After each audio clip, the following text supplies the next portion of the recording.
এইভাবে একবার বাড়িতে বানিয়ে দেখুন, ছোট থেকে বড় সবার মন পছন্দ হবে।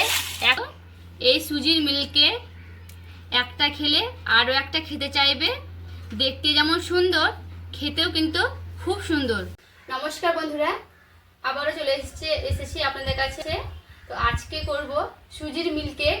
প্রথম থেকে শেষ পর্যন্ত ভিডিওটা দেখুন। তার জন্য দেখুন, এখানে আমি 1 বাটি সুজি নিয়েছি আর নিয়েছি চিনি। তো কিভাবে করব তো দেখতে থাকুন। জ্বালিয়ে নিয়েছি এবং কড়াইটা চাপিয়ে দিয়েছি।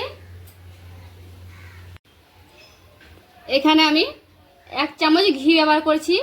হাতের কাছে ঘি না থাকলে সাদা তেল ব্যবহার করতে পারবেন। ঘিটা গরম হয়ে গেলে এবার আমি সুজিগুলো সব ঘিয়ের ওপরে দিয়ে দেব।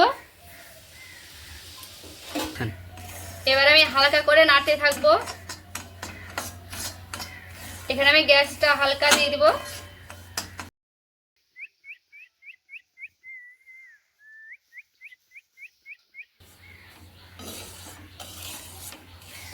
এইভাবে ভাজতে থাকবো। এইভাবে আমি নাড়তেই থাকবো আর হালকা হালকা করে ভাজবো। দেখুন, হালকা হালকা করে ভেজে নিচ্ছি। আর লাল লাল হয়ে গেছে, বেশি লাল লাল হবে না, আবার সাদা সাদা হয়ে থাকবে না। দেখুন, ভাজা হয়ে গেছে। এইরকম ভাবে ভাজতে হবে। আর এইদিকে আমি আগে থেকে দুধ জাল দিয়ে রেখেছি, সেই দুধটা আমি দিয়ে দেব সুজির ওপরে।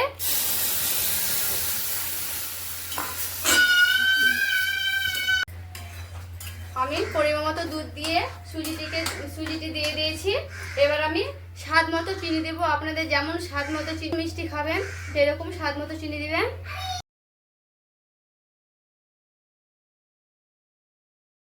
এলাচ গুঁড়ো করে রেখেছি, এলাচটা দিয়ে দিব। এলাচ দিলে একটু ফ্লেভার আসে। দিয়ে আমি নেড়ে নেব, নাড়তে থাকবো যতক্ষণ না শুকনো শুকনো ভাব আসবে। তো অনবরত নাড়তে থাকতে হবে, না হলে কিন্তু কড়াইয়ের গায়ে লেগে যেতে পারে। এখানে থামলে চলবে না, নাড়তেই থাকতে হবে। এইভাবে দেখুন, নাড়তে থাকতে হবে।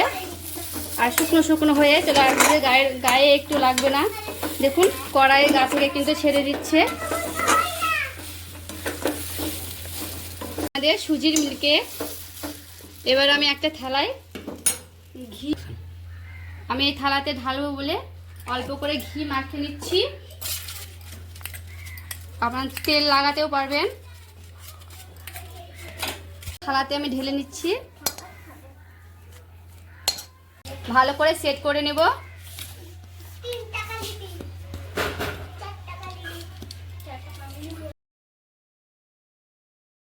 সুজির মিল্ককেক হয়ে গেছে। এবার আমি কিছুক্ষণের জন্য রেস্টে রেখে দেব। কিছুক্ষণ পর ফিরে এলাম। দেখুন দেখুন কত সুন্দর সেট হয়ে গেছে। এটা আমি কিন্তু নর্মাল জায়গায় রেখেছিলাম, কোনো ফ্রিজে রাখিনি। এটা এইভাবে কাটলেও হবে, আবার আমি যদি মনে করি এইভাবে থালা সেট করব তবুও হবে। এইভাবেই করি। দেখুন কতটা সুন্দর আর কত সুন্দর লাগছে। দেখুন, একদম মিল্ক কেক, সুজির কেক হয়ে গেছে। দেখুন বন্ধুরা, কতটা সুন্দর লাগছে। এবার আমি এটাকে পিস পিস করে কাটবো। এবার আমি এই ছুরির সাহায্যে মিল্ক কেকটা আমি কেটে নিব। এইভাবে আমি কেটে নিচ্ছি।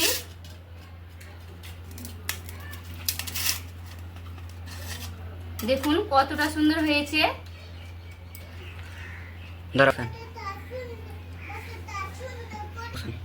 দেখুন বন্ধুরা, কতটা সুন্দর হয়েছে আর কতটা সুন্দরভাবে জমেছে। সুজির মিল্ক কেক এইভাবে আপনারা একবার বাড়িতে বানাবেন। আপনারাও এইভাবে একবার বাড়িতে বানাবেন। ছোট থেকে বড়, দেখতে যেমন সুন্দর, বানাতে কিন্তু খুব সহজ। একবার এইভাবে বানান, দেখবেন খুব সুন্দরভাবে বানানো যাবে আর খেতেও খুব ভালো লাগবে।